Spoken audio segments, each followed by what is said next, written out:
what we want to say. I want to begin by saying wazazi wengi wako na shida ya kuweza ku raise school fees za watoto wao.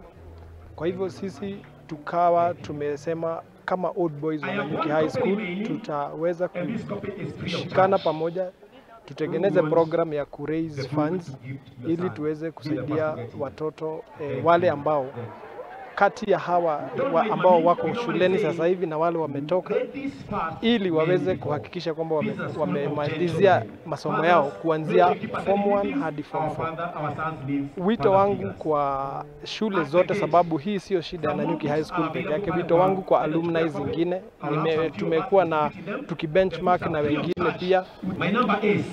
Mtu yeyote ambaye amesomea shule imembenefit, wewe unakula matunda ya kile ulichosoma kwa ile shule.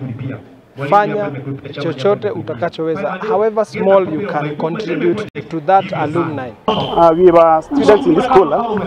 Tulisomea hapa sisi, so we have an attachment to this school. Now when we were here, we used to see a lot of needy kids. Some of us were in that group of needy children. And so we decided to do something to help the ones who've come after us, to make sure that none of them is kicked out of school for lack of school fees. And towards that, we have set up an endowment fund where we mobilize donors, individual donors, organizations, and even the parents. I'm from Kakuma refugee camp. I scored an A of 83 points at Nyanyuki High School. They recently released KCSE results. And my journey in high school started in Kakuma, in Form 1 when I joined Greenlight Secondary School. Greenlight is a day school in Kakuma, and it has by then it was having a population of over 3,000 students.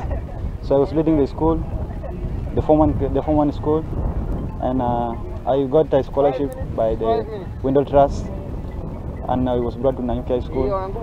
So at Nyanyuki High School, I got a challenge of taking some subjects that I never took in Form 1 because of the shortage of teachers in that school.